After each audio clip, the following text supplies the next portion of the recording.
Today is from Colossians 3:9 through 17. Do not lie to each other, since you have taken off your old self with its practices, and put on the new self, which is being renewed in the knowledge in the image of its creator.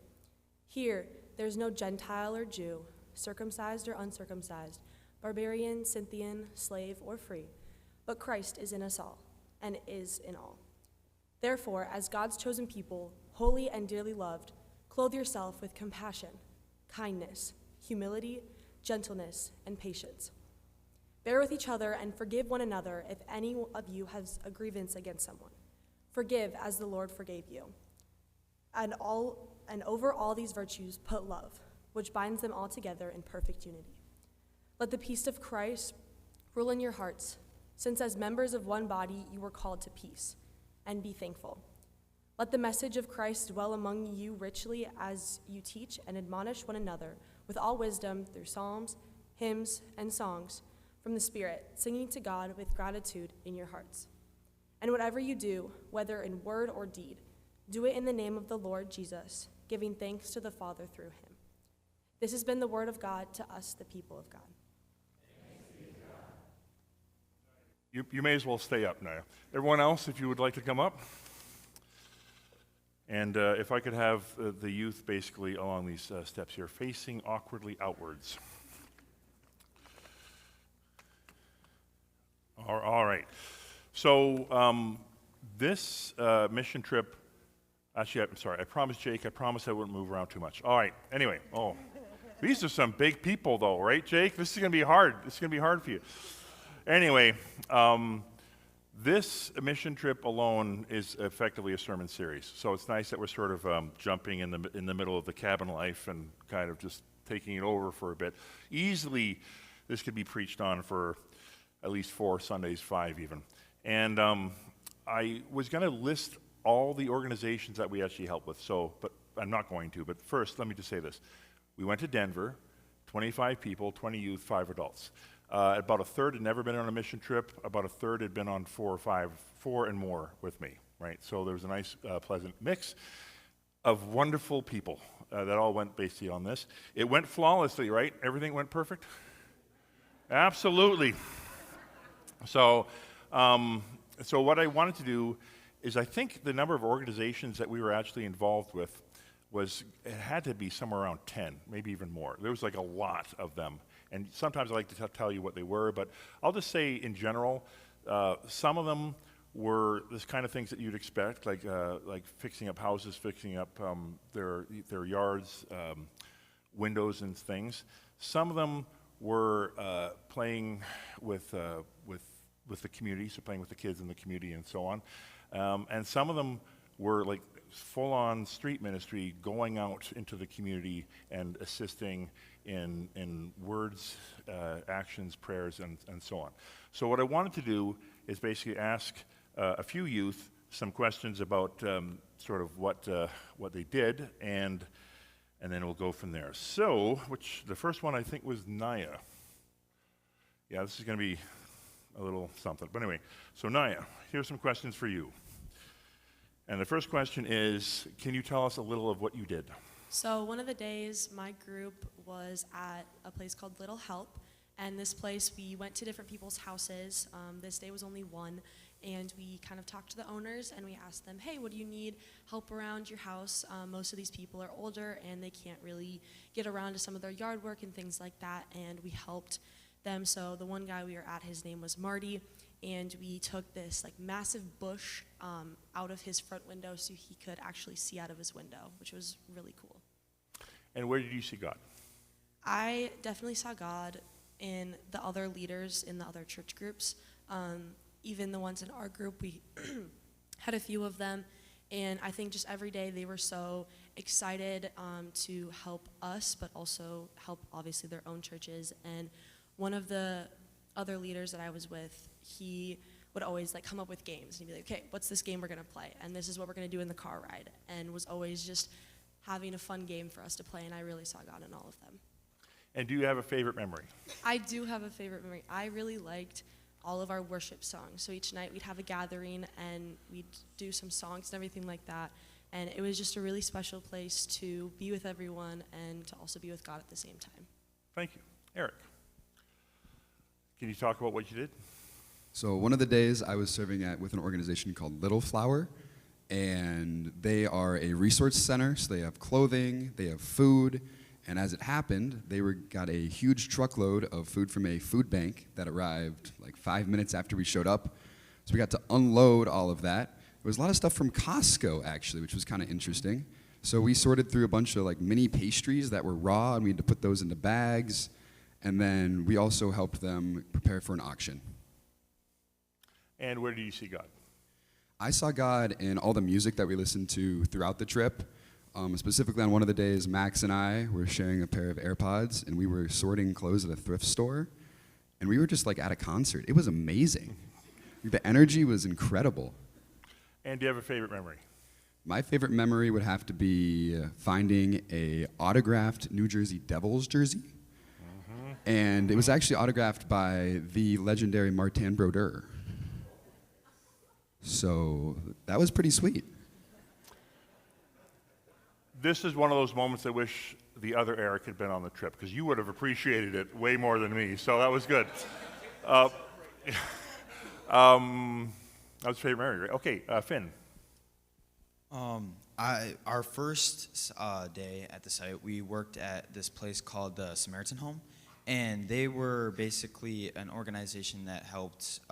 They had one room where they had women who came off the street, and they'd let them sleep there for a night. So they had I think they had 40 people or 40 women every single night that come and they stay there, and then they leave, and then they just line back up. So it's like they line up outside, and then they let them in around 3, and they let them sleep there. And there's also where male veterans could stay for up to 2 years, I think.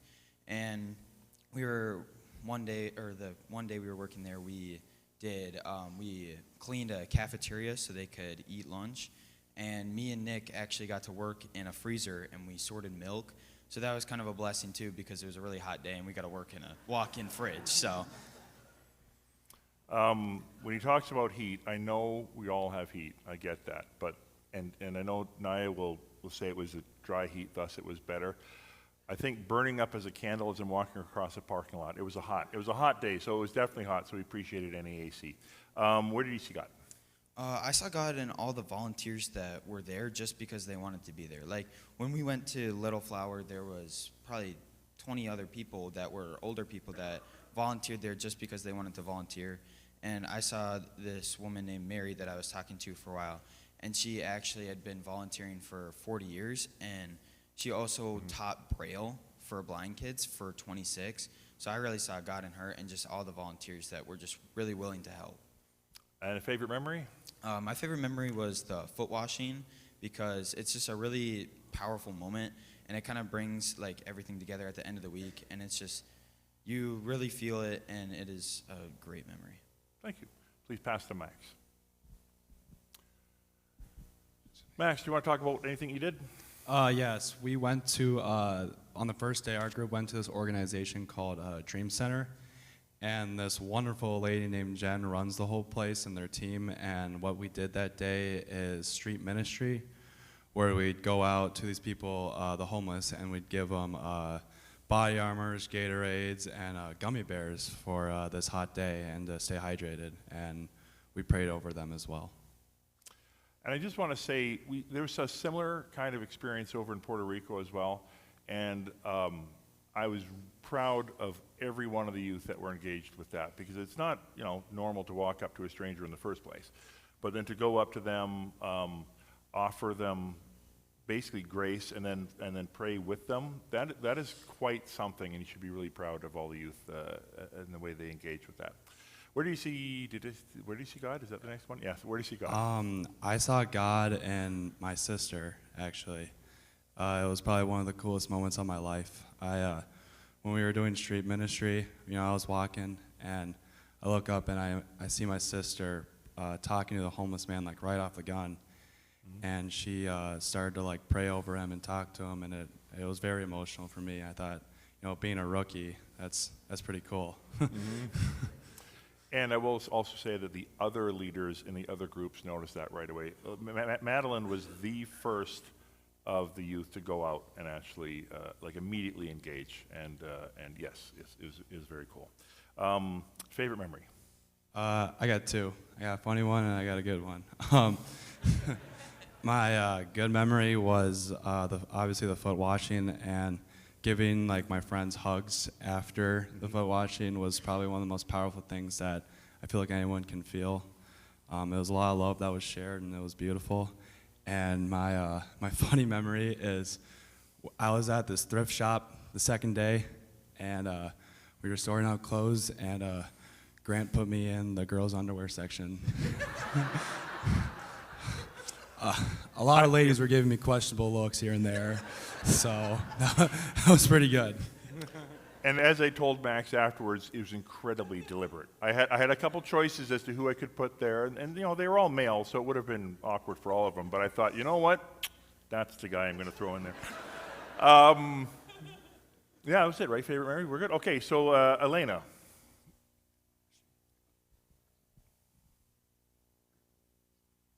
Elena here? Yeah, there you go. Please. Oh, sorry. Hi, Elena. That's right. Can you tell us a little bit of what you did? One of the places my group went was the Cambridge Care Center, which was a nursing home. But really it was, you think of nursing homes as being just old people, but a lot of them were in their 50s and 60s, and 65% of the people who live there have mental illnesses, and a lot of them come from poor or homeless backgrounds. So we went there and we hung out with the residents and played some games, and then we came back later in the week and we threw a party. And where did you see God? I saw God in Stacy, the recreation director there. She said, in her words, she feels called by God to love the people who are hard to love, and it's easy to tell that she's really passionate about what she does there. Favorite memory? I was talking with this guy named Joe during the party, and it was about time to leave, and we were like, oh, we gotta leave now, and he said, the doors are locked.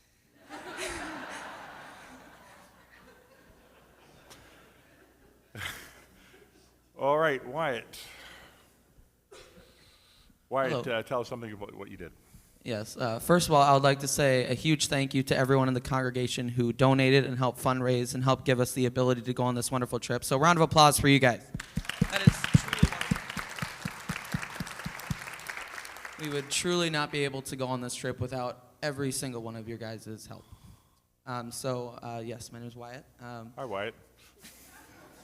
Yes, I served also with what Max said in the street ministry, and I'm just going to kind of elaborate on that. Yes, we went out and we gave them, just that, that hydration and that, that little bit of energy to keep going. But, I heard something this trip, and it was, we see homeless people as part of the scenery, and that totally changed my perspective, because I certainly had my own perspective of homelessness and what that was, and some of them haven't heard their own name in months.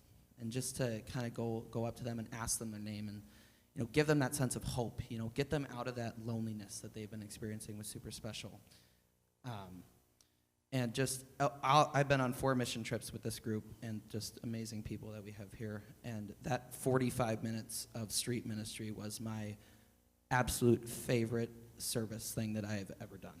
Because I truly got to feel like I was seeing Christ in every single homeless person that I encountered and prayed for. And where did you see God? I saw God. There was this one homeless man. He was African American. He was laying down under this tree, and I went up to him. I asked him what his name was. His name was David, and I gave him the drink and the candy, and I got to kind of like got down next to him and said, "Is it okay if I prayed for you?" And he said yes, and I prayed for a couple other homeless people, but this moment was special because we were under this tree, and I kind of felt like it was like God was kind of like surrounding us at that moment, and I asked him if I could hold his hand. And I kind of prayed for him, and I can't exactly remember what I said, but it was just such a special moment for me, and I really saw Christ in David. And a favorite memory. I have a few favorite memories. One of them is we didn't die when we turned onto a three-way, one-way, the wrong way. And then Remember, Alona did a lot of stuff for the mission trip, so it's She did. okay. Yeah. Yeah. And then another one is we went on this hike on, what is it, Saturday. And me and Max, we stayed back to walk with Grant because, you know, Grant was kind of behind the group. So me and Max were like, well, we better stay with him. We don't want to lose him. So me and Max, we stayed back with him. And it was just super fun to talk about, you know, whatever we talked about. Grant only fell down once, and we were there to help him. So I'm just super grateful that we were there for Grant, and Grant was there for us to teach us all those wonderful things that he did.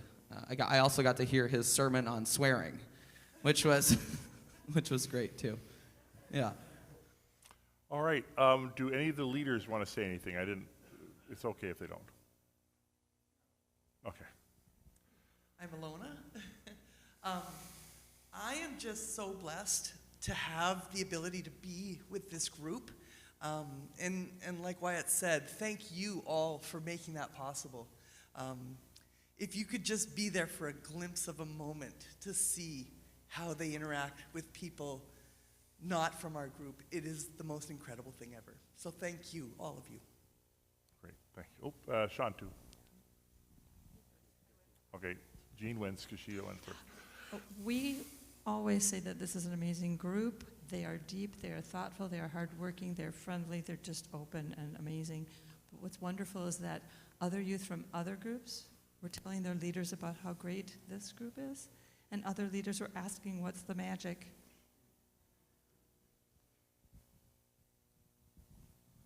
And I was going to kind of say something in the same vein that you know, wife takes your stuff, right?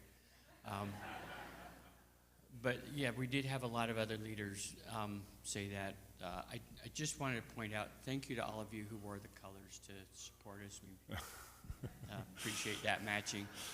I'll just say this real quick. You know, there are, I think, maybe overly pessimistic people who say they worry about what the world is, you know, turning to. And you take a look at this bunch and you haven't a worry in the world. Okay, thank you all. Please have a seat. Yeah, go ahead. Thank you.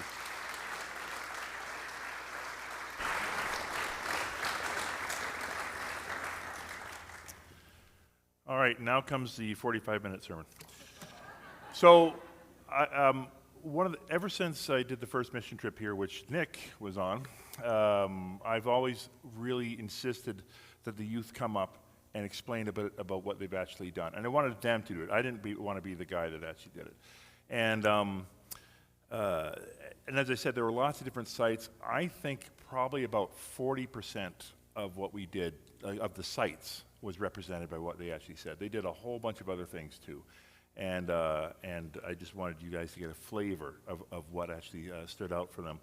And thank you, I was going to call you Dwight again. Thank you, Wyatt, for starting the thank you, because it is true. They've already said a lot about the congregation, and I agree.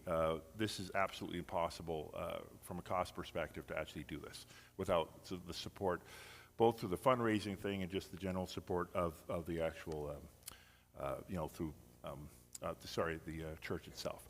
By the way, I got to bed around 1, and I was up early. So you're going to get one of those sermons. I hope that's okay.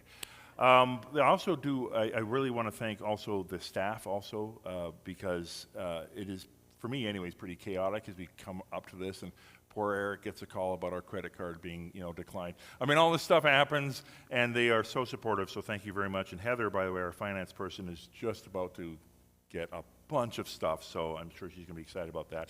Parents, again, the parents, it's any ministry, certainly youth or children ministry is 100% dependent on the support of the parents. And the fact that parents would trust us with their youth, I think it's just great. And I can tell, there's just a lot of support. Also, by the way, I think Caroline led an effort to get us fed when we came back. I mean, just those little things, Jeff vacuuming the vans, all that kind of stuff is very important. The volunteers that came with me, of which some of us had to do give up our like a whole week of PTO. I mean, that's not trivial, right, for a lot of us. And so, and I got to say too, how much easier it wasn't easy, but how much easier this trip was by having a really cool mission leader team that understand not just mission, but they understand youth. So that's very important, and we as Advent are very blessed to have them. They should get applause. Let's do that. All right. Because honestly, it's hard. It's hard. The whole leadership thing with youth is hard in the first place, but going on a mission trip and, sleeping in those giant feather beds and sitting by the jacuzzis, that's all sarcasm. None of that happens, right? So, having like one shower a day at the end of the day, it's something. So, but again, a huge amount of thank you, though, to the youth. And I do mean this. I have problems here because I got Nick here, who was like on the first trip. And I got it with me. The first trip with me at Advent. Nick, just stick your hand up so people can, so I don't just keep focusing over there. Anyway, so Nick went on one of the first trips, and I remember actually being very impressed with Advent youth then.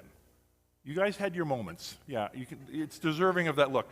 But I was actually pretty impressed, and Nick was one of these guys that would like apparently steal people's air mattresses and run around with them and stuff like that. Anyway, but and it just I was saying to Eric, like, Pastor Eric, that every year is like notching up. Every year is notching up. And, we had our reboot, right? We had the COVID thing, and then we had our reboot, where we had, I think, seven. We had 7 youth go on that first mission trip after COVID. And I dragged my daughter along with us for that one, because I wanted her to be the bridging youth, the youth that remembered from before. Because usually mission trips are layered, right? And there wasn't going to be any layering. I had basically 6 youth that had no idea what a mission trip was. And there's some significant components. Sometimes, like the foot washing thing, for example, is a tough sell if no one's actually done it before. So Riley was the daughter for that one, and she came along and she was great. And because of her bridging, it's just been great. The leaders, our group, were true leaders. We had true leaders within the youth group that were really supporting and the mission. And I think that's very important. What I wanted to do relatively quickly is focus basically on a couple pictures, because I can't just talk about everything. So let me talk about the first part, which actually is not on this picture. So I had a bit of a fall. I don't know if that actually, I can't remember if that actually came up in the discussions or not. I make the joke I fell off a cliff in Colorado. It was actually a curb. So I fell off a curb. And I fell down pretty hard, actually. And I did one of those, if you know Carol Burnett's show, the Tim Conway fall. You guys, enough of you remember that show to remember this old guy that took him half an hour to fall, and he's rolling and hitting everything. And that's kind of me. I kind of fell classic, knee first, followed by the wrist, followed by the elbow, followed by the back of my head. It was a beautiful moment, right? And then a huge amount of pride in me is now just gone. I mean, believe it or not, youth, I do have some pride. And so I'm laying on pavement. There's no cars. There's no danger of cars. But I'm laying on this pavement, and I look up, and go ahead, Clara, stick up your hand. How much higher? So anyway, by the way, I'm surrounded by youth, and they all have the fabulous old man down look. And Clara was the one I just seized eyes on, and I reached out, and she lifted me up, and I'm not like 150 pounds, so way to go for that. But I thought at that moment, I was struck by the theology behind that. I mean, it's a nice story, right? But the theology behind that is, you go through life, everything's great, and then sometimes you just fall. You just fall, right? And for me, what I felt there when I fell is I looked up, and I just had this wonderful moment of basically, I think Wyatt, you said this, seeing Christ in the others. It's basically seeing Christ or God or the divine or however you encounter this, sort of reaching out to basically lift me up. And some of the lessons in that, for sure, are, when we've fallen, we don't necessarily want to admit that we've fallen, right? My pride there, I didn't want to admit that I'd actually fallen, and then I had to ask for help, right, which is me basically reaching up. That you could imagine that's sort of the prayer. And then basically God, or in this case Clara, answering by lifting me up. And I just thought, what a wonderful piece of theology that actually was. And I did have a chance to share it with the greater group, but I wanted to share that with you guys. I thought it was very important to me. The second thing is what this picture is, which is Grant's finest day. And so my knee hurt after that experience, right? My knee did hurt. I went through the rest of the day. We had our foot washing thing. I have to admit, I was a little bit worried about how the foot washing thing was going to work with my knee, but it worked. I think it worked pretty well. They think it worked well, so that was good. And then the next day, we're going to go on this hike. This hike that was billed, to me anyway, as easy to moderate. An easy to moderate hike. And we started at the top of a mountain-ish, and then basically had to walk down and then turn around and walk back up. That's what the hike was, okay? And I'm thinking, none of you, I don't think, know this, but I was an officer in adventure training when I was younger, right? I took youth on hikes like this. So I thought, okay, Grant, you're not 19 anymore, but this will probably be okay. It'll probably work out. So, and I thought, and my knee's saying, like, are you sure it's going to work out? I'm thinking, no, my knee, you're fine. We're just going to walk down for a little bit. It'll probably be flat for a lot of it, and then we'll walk back up. The walk back up might suck, but we'll be okay. I think I even told one of the youth that. I said, the stamina. It's the stamina that's going to get you in the way back up. That's what I was thinking. So, it's very important, back to my adventure training days, the safety of these guys is super important. And so I basically said, an adult's got to be at the front, and I'll volunteer to be in the back, right? And that was kind of the way I thought this would work. So we start going, and I was way in the back. Like, they were gone before I even looked up. They were gone, and that's great. And I'm walking by myself. I'm kind of coming down. Every now and again, my knee would remind me what a dumb idea this was, but I thought, no, this is good. This will work. And I turn the corner, and there's Wyatt and Max just waiting for me. Little smiles on their face. And in my brain, I'm thinking, are you waiting for me?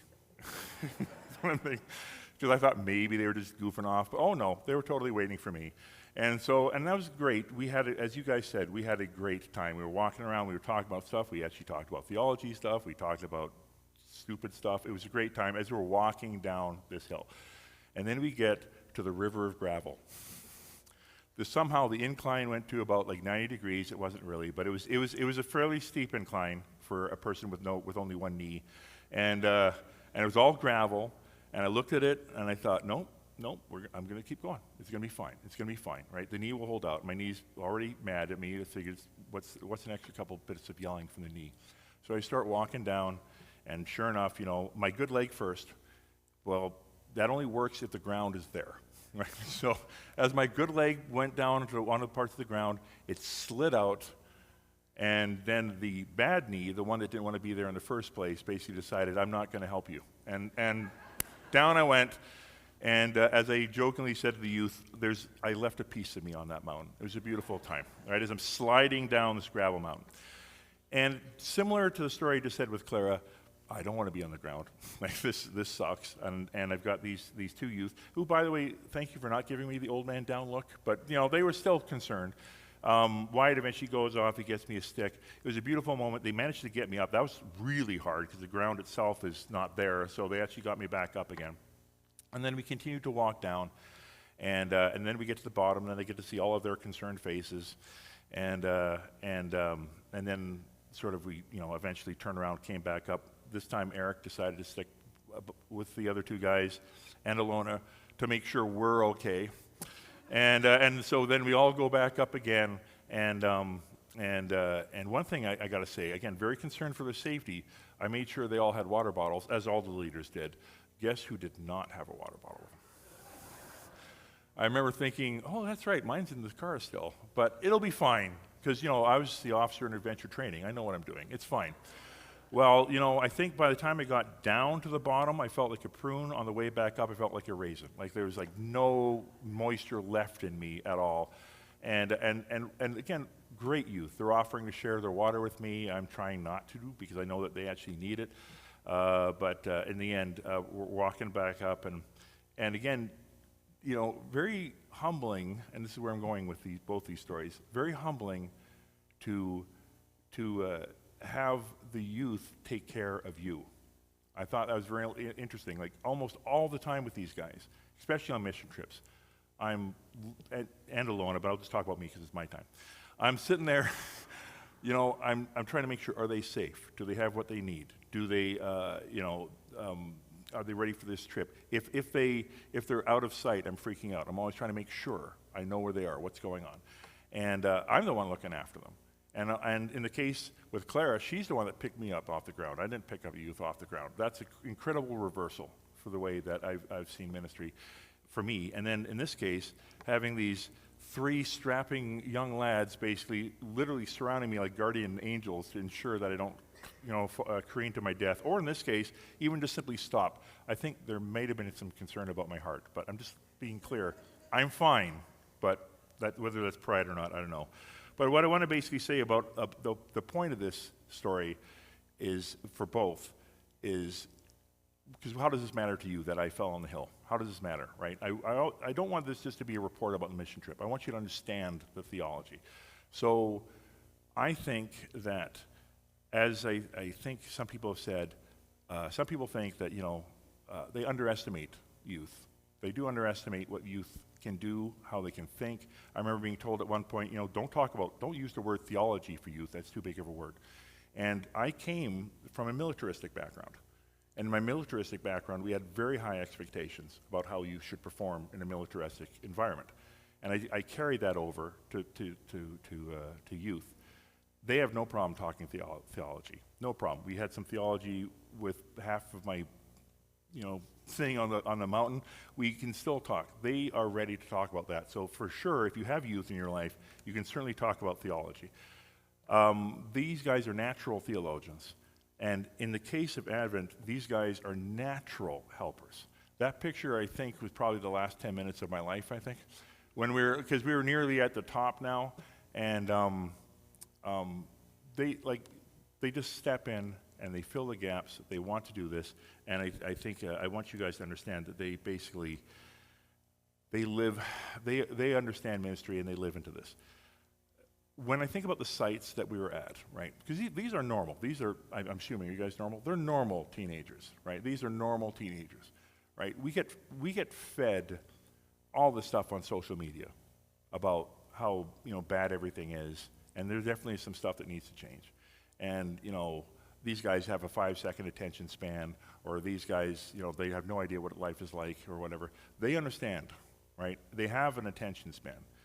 And to underestimate their abilities, I think, is a detriment to the church and a detriment ultimately to your lives. So that's one of the things I wanted to be clear on. And there was one other point, and I think that was that how does this fit with the scripture, the clothing yourself in love? I think, again, someone brought this up. The other leaders in the other groups noticed, right? They'd come up to me going, what are you doing, right? That makes these guys so awesome. And there'd be this look of horror on my face because I don't know what I'm doing, right? You can't go to the playbook of youth in the 1980s and the 1990s or the 2000s. Every year they're different, right? Every year they are different. And the only thing I could say to them, and this is what I'm going to say to you, is what I try to offer them is basically authenticity, right? I am who I am right now as I am when I'm laying on the ground. I try to offer them unconditional love, which is something that they don't get, right? They don't get that, right? Like social media is constantly feeding them, everything's feeding them, that they have to either prove their worth or they're not good unless they get this, right? It's this capitalistic model of basically, if you have the right watch, you'll get this. If you look this way, you'll get this. If you have a car, you'll get this. It's all built on I will love you if. And I know I'm not perfect at this, but I really try to I take the if off. It's not I will love you if, I love you, right? That's what I try to offer them. And I would argue that the church overall, if you clothe yourself with love, you clothe yourself with compassion, you clothe yourself with kindness and gentleness, if you actually listen to the reading and actually embodied that, the Christian church would be in a much better place, our country would be in a much better place, our schools would be in a much better place, and our workplaces would be in a much better place. So that's kind of what I'm going to leave you with, is this idea of clothing yourself. There's lots of stuff in Colossians I could talk about, but that particular section, for me, has been a vital thing for about maybe 30 years of my own theology. So I want you guys to sort of definitely embrace that don't underestimate the youth, basically, and then listen to what our faith is trying to tell you. Clothe yourself in love, clothe yourself in compassion, clothe yourself in gentleness. Amen.